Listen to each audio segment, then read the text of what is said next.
जय हिंद दोस्तों, जीत क्लासेज में आप सभी का स्वागत है। हम पिछली कक्षाओं में जिक्र कर रहे थे प्रायद्वीपीय भारत का पठार के बारे में हम यहाँ पे जिक्र कर रहे थे। तो जैसा कि हमने यहाँ पे चर्चा किया था कल जो है दक्षिण पठारी इलाकों के बारे में, तो हमने यहाँ पे दक्षिण के जो है पहाड़ी या पठारी इलाकों के बारे में हमने जिक्र किया था। तो उसमें हमने ख़ास तौर से केरल और तमिलनाडु का जिक्र किया था कि उसके अंतर्गत कौन कौन सी पहाड़ी आती है। आज की जो हमारी मुख्य टॉपिक है वो है पश्चिमी घाट। कौन सी है? पश्चिमी घाट। तो हम यहाँ पे जो है पश्चिमी घाट और पूर्वी घाट का जिक्र करेंगे, लेकिन आइए हम यहाँ पे सबसे पहले जो है पश्चिमी घाट के बारे में जिक्र करते हैं। यहाँ पे यह बता दें कि पश्चिमी घाट जो है यह जो है गुजरात से लेकर के यहाँ पे तमिलनाडु तक, गुजरात से लेकर के तमिलनाडु तक पश्चिमी घाट है। तो हम यहाँ पे आइए चर्चा करते हैं कि जो है पश्चिमी घाट है कहाँ पे। यहाँ पे जैसे मैप के माध्यम से हम जिक्र करते हैं, यहाँ पे यह भारत का गुजरात का हिस्सा है और यहाँ से गुजरात के तट से लेकर के यह जो है तमिलनाडु के कन्याकुमारी अंतरिक्ष तक जो है पश्चिमी घाट का विस्तार माना जाता है। यह जो है क्या है, अरब सागर के तट के जो है समानांतर क्रम में जो है पश्चिमी तट जो है पश्चिमी घाट जो है अरब सागर के समानांतर क्रम में जो है यह पाया जाता है। तो यहाँ पे इसकी अवस्थिति कहाँ पे हमने बताया, ये अरब सागर के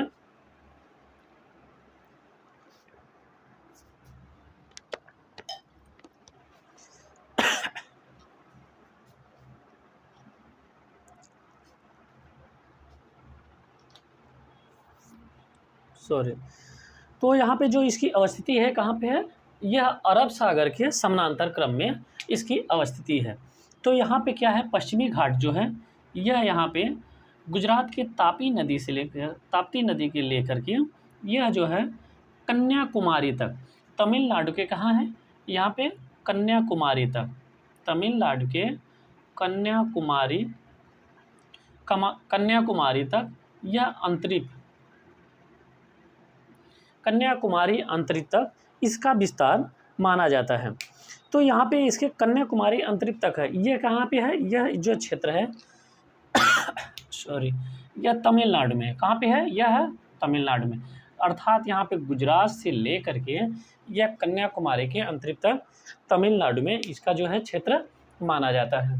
तो यह क्या है, पश्चिमी घाट का क्षेत्र है। किसके समानांतर है, यह अरब सागर है। क्या है, यह अरब सागर है।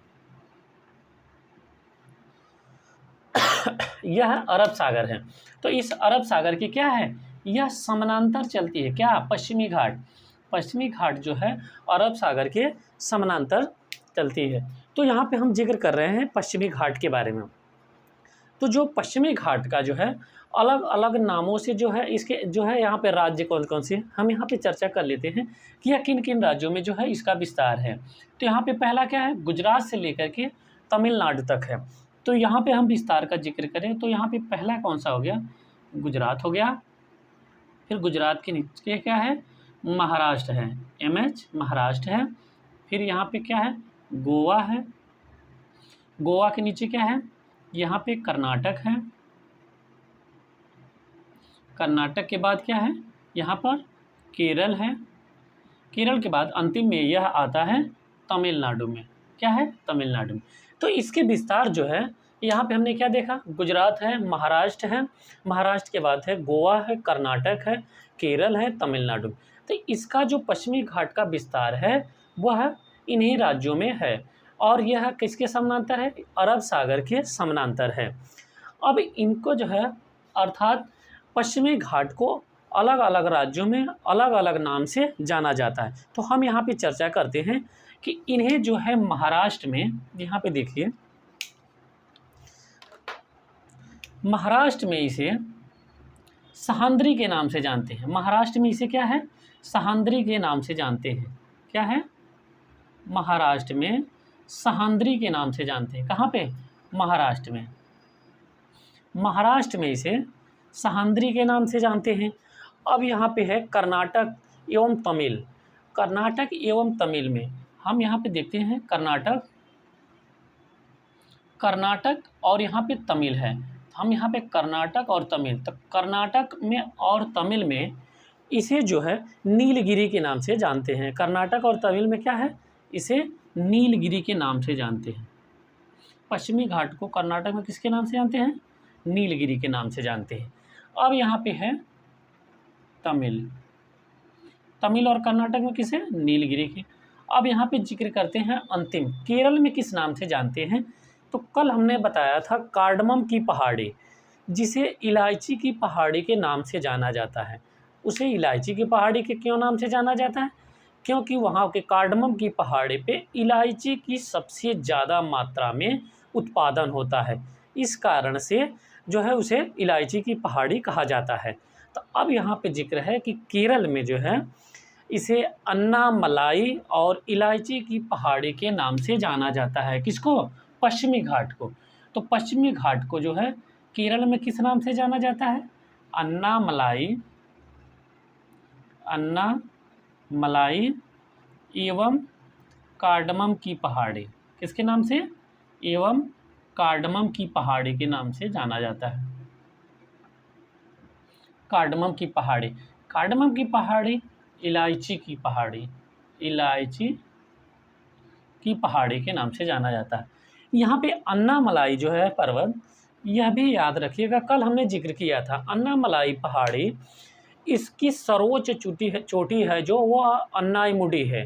वह दक्षिण भारत की सबसे ऊंची चोटी है। कौन सी, अन्नाईमुडी, वह कहाँ पे, अन्नामलाई की पहाड़ी पे स्थित है।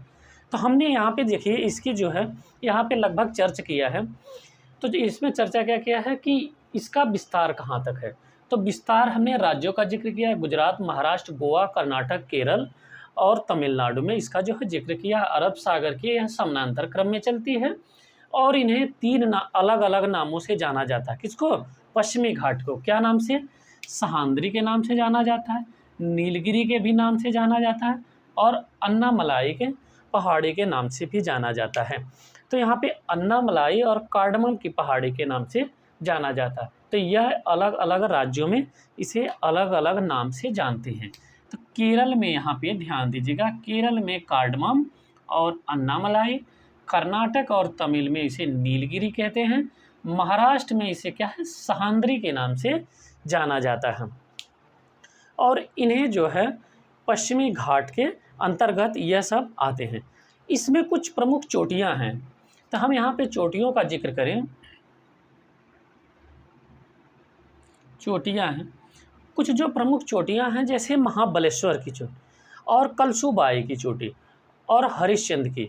तो ये है यहाँ पे क्या है, यहाँ पे प्रमुख चोटियां हैं, कौन कौन सी हैं, वह महाबलेश्वर की है, महाबलेश्वर की, महाबलेश्वर की चोटी, हरिश्चंद्र की चोटी, हरिश्चंद्र की चोटी और यहाँ पे कलसूबाई, कलसूबाई, यहाँ पे कलसूबाई की चोटी। तो यह कुछ जो है यहाँ पे प्रमुख चोटियाँ हैं। आपको इसमें ऑक्सफोर्ड मैप में ले लेना है और उसमें इन जो है स्थलों का उस पर ध्यान से देख करके उन्हें देखना है। यह सब कहाँ है, पश्चिमी घाट में अवस्थित है। तो आपको मैपिंग के माध्यम से इसे जो है कंफर्म करके देखना। तो हमने यहाँ पे मैप जो है बना करके हम यहाँ पे चर्चा कर दिए और हम यहाँ पे देखते हैं इसकी लंबाई का जिक्र करें तो इसकी लंबाई कितनी है। हम यहाँ पे बताया है कि जैसा कि यहाँ से गुजरात के तापी से लेकर के, गुजरात के कहाँ से इसका विस्तार है, जो गुजरात के तापी नदी से। तो यहाँ पे गुजरात के तापी नदी है, क्या है, गुजरात के तापी नदी, जिसे ताप्ती नदी कहते हैं। अब ताप्ती नदी का जब हम अपवाह पढ़ेंगे तब हम वहाँ पे जिक्र करेंगे कि यह जो है नदी किन किन राज्यों से होकर के, इसका उद्गम क्या है और यह कहाँ पे जाकर के गिरती है। लेकिन हम यहाँ पे जिक्र कर दें कि तापी नदी जो है अरब सागर में जो है ज्वार नदमुख का निर्माण करती है। यहाँ पे ज्वार नदमुख का अर्थात यह नदी जो है सागर में जो है ज्वारी रूप से मिलती है, अर्थात इसमें कोई डेल्टा का निर्माण नहीं करती है। तो यह तापी नदी है। तापी नदी कहाँ पे है, यह जो है तापी नदी गुजरात में अवस्थित है। तो यहाँ पे पश्चिमी घाट का जो विस्तार है यह तापी नदी से लेकर के तमिलनाडु के कन्याकुमारी अंतरिक्ष तक है। तो यहाँ पे इसकी लंबाई कितनी हो जाती है, तो इसकी लंबाई जो हो जाती है वह लगभग 1600 किलोमीटर है। इसकी लंबाई कितनी हो जाती है? 1600 किलोमीटर। यहाँ पे ध्यान दीजिएगा, 1600 मीटर नहीं किलोमीटर है, तो यहाँ पे इसकी लंबाई कितनी है? 1600 किलोमीटर लगभग। यह अलग अलग बुकों में अलग अलग दिया है, किसी में 1500 दिया है, किसी में 1400 दिया है। तो यहाँ पे जो ऑथेंटिक है वह लगभग जो है 1600 किलोमीटर इसकी जो है लंबाई है। किसके? यहाँ पे पश्चिमी घाट की। कहाँ से लेकर के? गुजरात के तापी से लेकर के तमिलनाडु के कन्याकुमारी अंतरिक्ष तक जो है 1600 किलोमीटर की इसकी लंबाई है। अब हम यहाँ पे जिक्र करते हैं, जैसा कि हमने यहाँ पे बताया कि महाबलेश्वर चोटी यह बहुत इम्पोर्टेंट है। यहाँ से कई नदियों का उद्गम हुआ है। तो आइए हम देखते हैं यहाँ पे कितनी नदियों का उद्गम हुआ है। तो यहाँ महाबलेश्वर के पास से, यहाँ से देखिए, गोदावरी नदी, कौन सी? गोदावरी नदी, भीमा नदी, कृष्णा नदी, यहाँ पे यह जो है मुख्य रूप से बड़ी नदियों का उद्गम यहाँ पे है। कौन कौन सी? गोदावरी नदी, भीमा नदी, कृष्णा नदी, इन सभी नदियों का यहाँ से उद्गम जो है, यह सभी नदियाँ जो है गोदावरी और भीमा, कृष्णा, यह सभी नदियाँ पश्चिमी घाट से निकल करके यह बंगाल के खाड़ी में जो है अपना जो है क्या करती हैं? यहाँ पर डेल्टा का निर्माण करती हैं। इनका उद्गम तो यह पश्चिमी घाट में महाबलेश्वर के पास है। यहाँ पे क्या है? इनका उद्गम तो जो है महाबलेश्वर के पास गोदावरी, भीमा, कृष्णा का है, लेकिन यह अपना डेल्टा बनाती है। अर्थात डेल्टा कहाँ पे बनता है? जो है अंतिम नदियों के अंतिम, अर्थात ये अपना जल जहाँ पे निक्षेप करती हैं। तो यह अपना जल कहाँ पे निक्षेप करती हैं? तो यह बंगाल के खाड़ी में अपना जल निक्षेप करती हैं। यह तीनों नदियाँ कहाँ पे जल निक्षेप करती हैं? तो यह बंगाल की खाड़ी है। तो यहाँ पे बे ऑफ बंगाल, इसे नाम इंग्लिश में कहते हैं बे ऑफ बंगाल, बंगाल के खाड़ी में अपना जल निक्षेप करती हैं। जब हम नदियों का अफवाह का जिक्र करेंगे तो हम अलग अलग नदियों का जिक्र करेंगे और उनका उद्गम और वह किन किन राज्यों से होकर के जाती हैं और उनका क्या है अपवाहित क्षेत्र के बारे में, सभी पर हम चर्चा जो है अब जल्द ही जो है अगली क्लासों में हम करने वाले हैं। तो यहाँ से मुख्य महाबलेश्वर की नदियाँ कौन कौन सी? गोदावरी, भीमा, कृष्णा हैं। तो ये क्या है? महाबलेश्वर में इनका उद्गम है। और महाबलेश्वर कहाँ है? यह पश्चिमी घाट पे है। एक दूसरे से आप लोग लिंक करके जो है चलेंगे तो ये सारी की सारी जो है पॉइंटें कंफर्म हो जाएंगे। अब हम यहाँ पे जिक्र करते हैं कि महाबलेश्वर, पश्चिमी कलशुबाई, यह जो नदियाँ हैं यह तो जो है डेल्टा का निर्माण करती हैं। यह क्या है? डेल्टा का निर्माण करती हैं। अब यह डेल्टा क्या है? यहाँ पे डेल्टा, यहाँ पे हम बता दे रहे हैं कि नदियाँ जो है पश्चिमी घाट से निकल करके अपने साथ अवसाद लेकर के जाती है। तो अवसाद ले जा करके यह अपने मुहाने पे उनको छोड़ती हैं, अर्थात उनके गाद को एकत्रित करती हैं। तो उनके द्वारा बना हुआ त्रिकोणीय, इस तरीके से त्रिकोणीय बना हुआ भूभाग जो होता है डेल्टा का निर्माण होता है।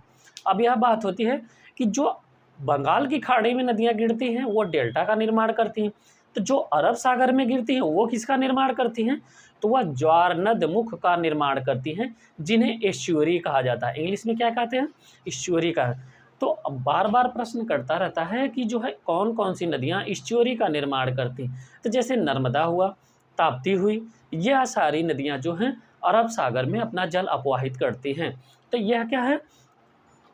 जब हम नदियों का जिक्र करेंगे तो वहाँ पे चर्चा करेंगे। यह नदियाँ पूर्व की दिशा में न बह करके यह पश्चिम में बह करके अरब सागर में अपना जल जो है अपवाहित करती है। तो पश्चिमी घाट से जो पूर्व की तरफ जाती हैं वह नदियाँ डेल्टा का निर्माण करती हैं। जो पश्चिमी घाट से पश्चिम में बह करके जो है अरब सागर में गिरती हैं वह जो है एस्चुअरी का निर्माण करती हैं, ज्वार नदमुख का निर्माण करती हैं।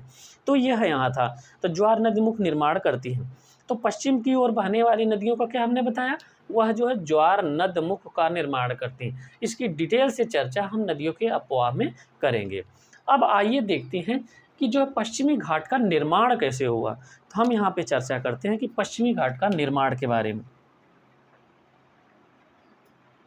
इसके निर्माण का जिक्र करें,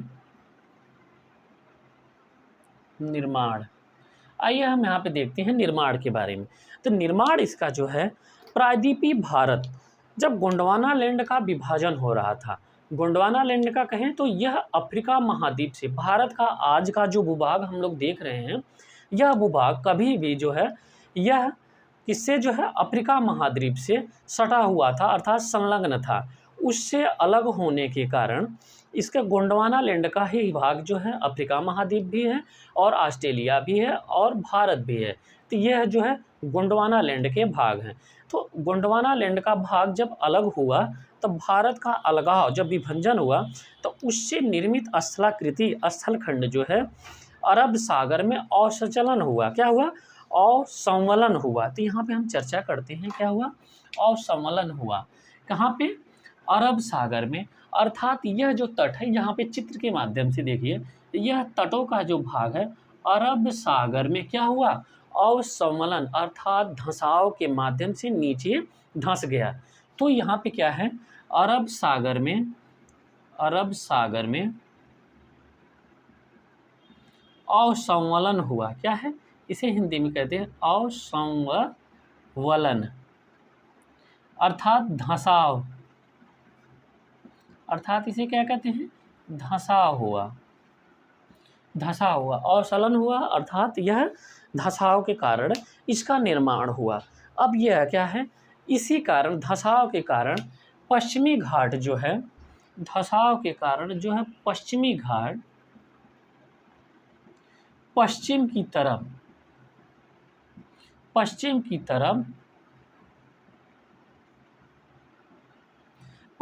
तरफ अत्यधिक तीव्र है। क्या है? अत्यधिक तीव्र है। यह क्या है? पश्चिम की तरफ अत्यधिक तीव्र है, अर्थात यह जो ढाल है खड़ा है।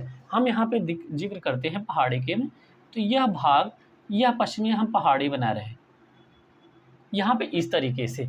तो आप देखेंगे कि यह जो है पश्चिमी है और यह है पूर्वी है। तो यह है, मान लीजिए अगर यदि पश्चिमी घाट है तो यह अरब सागर के तट का हिस्सा है और यह अरब सागर के बाद अर्थात इसका जो है भूभाग है। तो यहाँ पे देखते हैं, एक बार समझ लीजिए ध्यान से। तो यहाँ पे यह पश्चिमी घाट है, तो इस तरफ यह कह रहा है कि जो पश्चिमी अर्थात यह अरब सागर के तट की तरफ जो पश्चिमी, इसकी देखिए इस तरीके से इसका ढाल क्या है? तीव्र है। इसका ढाल क्या है? तीव्र है। यह खड़ा है किसकी अपेक्षा? पूर्वी की अपेक्षा। और पूर्वी का क्या है? यह सीढ़ी नुमा है, अर्थात इस तरफ से अगर यदि चढ़ाई करना रहे तो हम आसानी से चढ़ सकते हैं, लेकिन पश्चिम की तरफ हम आसानी से चढ़ नहीं सकते। यह क्या? क्यों? यह भाग अत्यधिक तीव्र है और खड़ा है, और यह पूर्वी हिस्सा जो है ढाल अत्यधिक है। हम यहाँ पे इसका चित्र के माध्यम से जैसे दिख रहे हैं, हम यहाँ पे देखते हैं क्या है? इसका अत्यधिक तीव्र ढाल है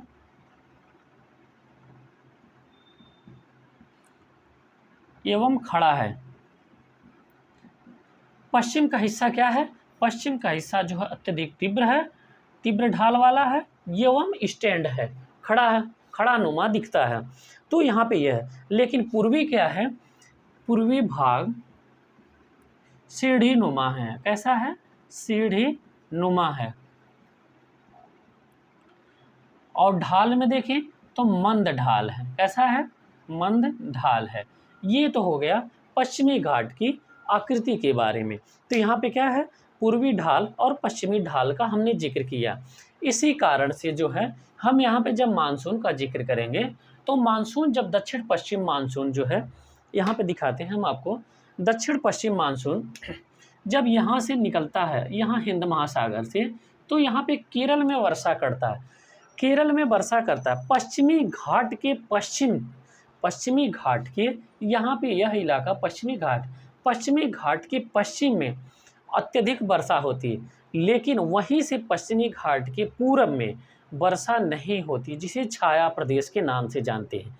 वहीं बंगलोर में वर्षा होती है, लेकिन मंगलोर में वर्षा नहीं होती है। मंगलोर में वर्षा होती है लेकिन बंगलोर में वर्षा नहीं होती है। यह जब हम मानसून पढ़ाएंगे तब हम वहाँ पे जिक्र करेंगे। अर्थात हमारे कहने का मतलब ये है कि जो पश्चिमी घाट के पश्चिम का क्षेत्र है वहाँ पे अत्यधिक वर्षा होती है और पश्चिमी पहाड़ी के पूरब में वर्षा नहीं होती है। क्यों? क्योंकि इसकी ढाल स्टैंड है, हमने जैसा बताया कि इसकी ढाल क्या है, स्टैंड है। इस तरीके से यहाँ पे बारिश जो जाती है वह बारिश यहीं पे होती है, इस तरफ पार नहीं कर पाती, अर्थात इस पूर्वी क्षेत्र को छाया प्रदेश कहते हैं। तो तमिलनाडु क्या है, छाया प्रदेश में आता है। यहाँ पे दक्षिण पश्चिम मानसून से वर्षा नहीं होती है। हम जब मानसून का जिक्र करेंगे तो वहाँ पे बहुत डिटेल से मानसून के बारे में चर्चा करेंगे, लेकिन हम यहाँ पे पहाड़ी का जिक्र किए तो हमने बताया कि यह पहाड़ी ढाल है। तो ढाल होने के कारण यहाँ पे मानसून जो है आगे नहीं बढ़ पाता, तीव्र ढाल है। हम यहाँ पे अगला देखते हैं कि इसमें एक पॉइंट क्या है। यहाँ पे एक इम्पॉर्टेंट पॉइंट पे 16 डिग्री से उत्तर यहाँ पे हो जाता है 16 डिग्री। तो 16 डिग्री कर्नाटका के पास है, तो 16 डिग्री के उत्तर में 16 डिग्री के उत्तर का जो अक्षांश है वह लावा निक्षेप है। यहाँ पे हम चर्चा करते हैं 16 डिग्री के, सॉरी यहाँ पे मिड,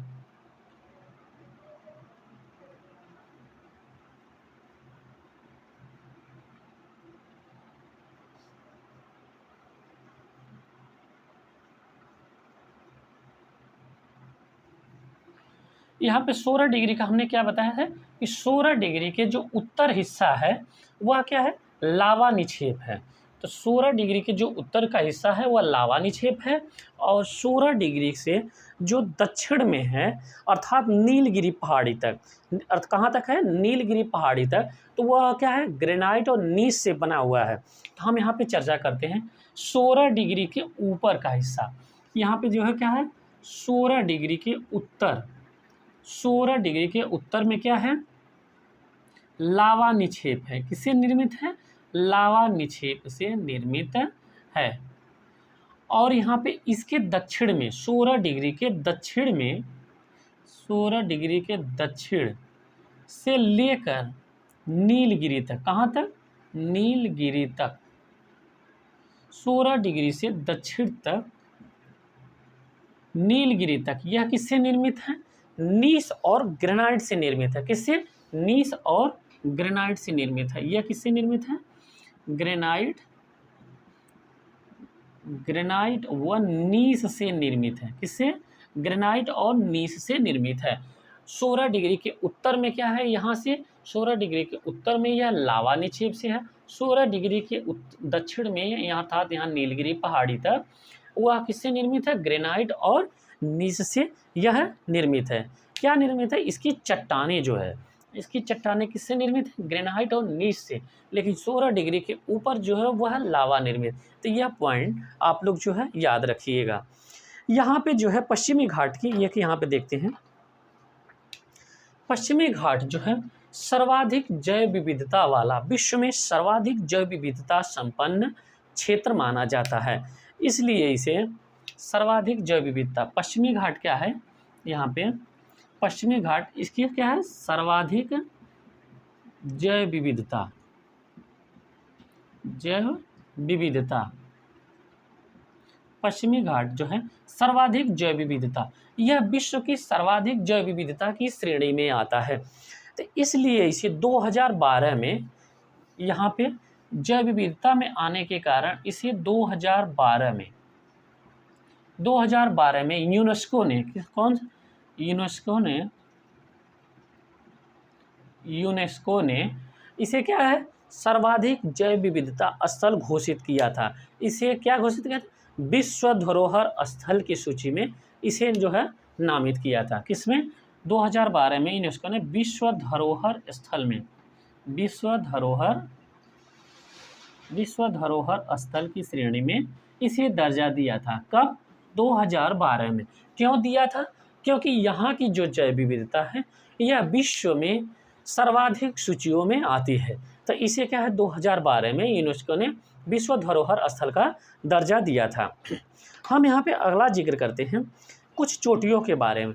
पश्चिमी घाट पे जो है, पश्चिमी घाट पे जैसे कि हमने यहाँ पे बताया था कि कलसूबाई, महाबलेश्वर, कुंद्रेमुख की जो है चोटियाँ पाई जाती हैं। अब यहाँ पे कुंद्रेमुख की जो चोटी है यह जो है खनिज जो है संपदा की दृष्टि से सर्वाधिक संपन्न चोटी मानी जाती है। अब यहाँ की पहाड़ियों का जिक्र करते हैं। यहाँ की पहाड़ियाँ जो हैं, कहाँ के, पश्चिमी घाट की, तो पश्चिमी घाट की पहाड़ियाँ, यहाँ की पहाड़ियों पे जो है चाय, रबड़, कहवा इत्यादि की कृषि के लिए प्रसिद्ध है। क्यों? क्योंकि यहाँ पे जब पानी की वर्षा होती है, पहली बात तो यहाँ पे वर्षा ज़्यादा होती है पश्चिमी घाट के पश्चिम में, और ढलान होने के कारण हम यहाँ पे जो है किसकी खेतियों के लिए यह प्रसिद्ध मानते, तो यहाँ पर रबड़ की, चाय की, कहवा की कृषि के लिए यह प्रसिद्ध क्षेत्र माना जाता है। कृषि के लिए यह प्रसिद्ध है। किसके लिए? चाय, रबड़, कहवा, यह खेती के लिए यह प्रसिद्ध क्षेत्र माना जाता है। अब यहाँ पे हम जिक्र करते हैं, यह हो गया पश्चिमी घाट और यह है पूर्वी घाट। पश्चिमी घाट और पूर्वी घाट की पहाड़ियाँ आकर के आपस में तो कहीं मिलती होंगी, वह कहाँ पे मिलती हैं? कई बार यह प्रश्न किया है, वह नीलगिरी की पहाड़ी पे आपस में आकर के मिलती हैं। तो यह पश्चिमी घाट और पूर्वी घाट की पहाड़ियाँ कहाँ पे मिलती हैं?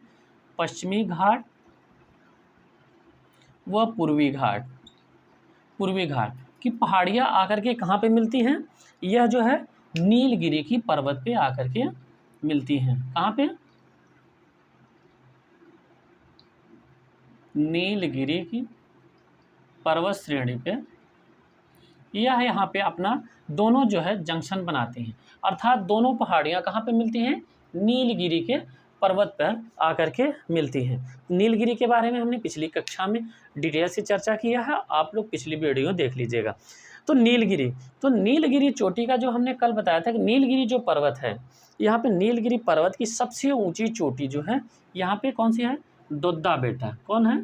दोद्दा बेटा। यह दक्षिण भारत की दूसरी सबसे ऊंची चोटी है। कौन सी? दूसरी सबसे ऊंची चोटी। तो पहले का हमने क्या बताया था? अन्नामलाई की पहाड़ी पे अन्नाईमुडी है, तो वह पहली है, और यह क्या है? दोद्दा बेटा दूसरी सर्वाधिक ऊंची चोटी है। कहाँ की? दक्षिण भारत की, प्रायद्वीपीय भारत की और दक्षिण भारत की। अब हमने यहाँ पे अन्नामलाई का जिक्र किया था, तो अन्नामलाई जो है सागवन के लिए प्रसिद्ध है। सबसे ऊंची चोटी कौन सी? अन्नामलाई। तो अन्नामलाई किसके लिए प्रसिद्ध है? सागवन की वृक्ष के लिए प्रसिद्ध है। यहाँ पे देखते हैं,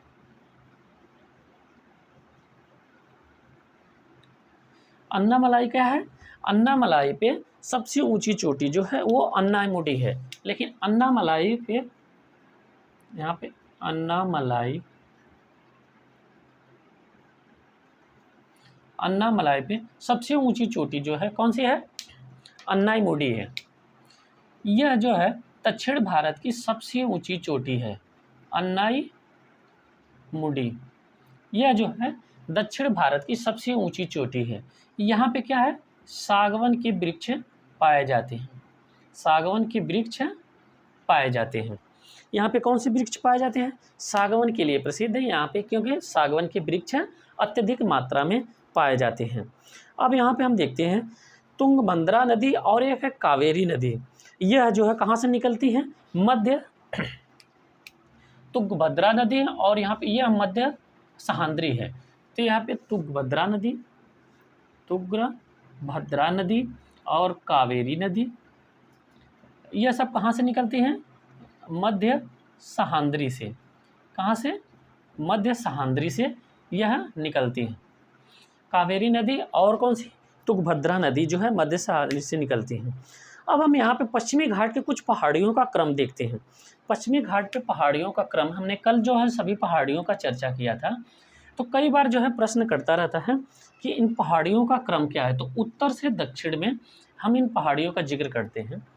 तो यहाँ पे है पहली नीलगिरी का, यहाँ पे क्या है? नॉर्थ टू साउथ हम देखते हैं। तो यहाँ पे पहली कौन सी है? सबसे ऊपर नीलगिरी की पहाड़ी। किस? कहाँ पे? पश्चिमी घाट पे नीलगिरी की पहाड़ी पहली हो गई। यहाँ पे दूसरा इसके बाद क्या है? अन्नामलाई की पहाड़ी। कौन सी? अन्नामलाई की पहाड़ी। सभी पहाड़ियों का हमने जो है चर्चा कर दिया है आज और कल दोनों क्लासों में, जो हम इन सभी पहाड़ियों का जिक्र किए हैं। अन्नामलाई, और इसके साउथ में कौन सा है? कार्डमम की पहाड़ी। कार्डमम की पहाड़ी जिसे इलायची की पहाड़ी कहते हैं। और जो है यह कार्डमम पहाड़ी है, यह दक्षिण प्रायद्वीपीय भाग का अंतिम पहाड़ी अर्थात सबसे दक्षिणी पहाड़ी माना जाता है। यह कौन सी पहाड़ी है? कार्डमम की पहाड़ी जो है यह साउथ की सबसे दक्षिणी पहाड़ी है। तो यहाँ पे नीलगिरी, अन्नामलाई, कार्डमम पहाड़ी, यह नॉर्थ से साउथ तक इसका क्रम है। यहाँ पे यह सभी हैं, कहाँ से? नीलगिरी पहाड़ी, अन्नामलाई, कार्डमम, यह 3 पहाड़ियाँ। तो पश्चिमी घाट में इतना ही यह इम्पॉर्टेंट पॉइंट था। यह पश्चिमी घाट का आज का इतना। हम अगली क्लास में जो है पूर्वी घाट के बारे में जिक्र करेंगे। एक छोटा सा टॉपिक है पूर्वी घाट, पूर्वी घाट के बारे में जिक्र करेंगे। तो आइए हम यहाँ पे देखेंगे कि पूर्वी घाट के बारे में। पूर्वी घाट का भी विस्तार उड़ीसा से लेकर तमिलनाडु, लेकिन हम उसमें जो है अगली वाली क्लास में चर्चा करेंगे। तो यह था पश्चिमी घाट के बारे में।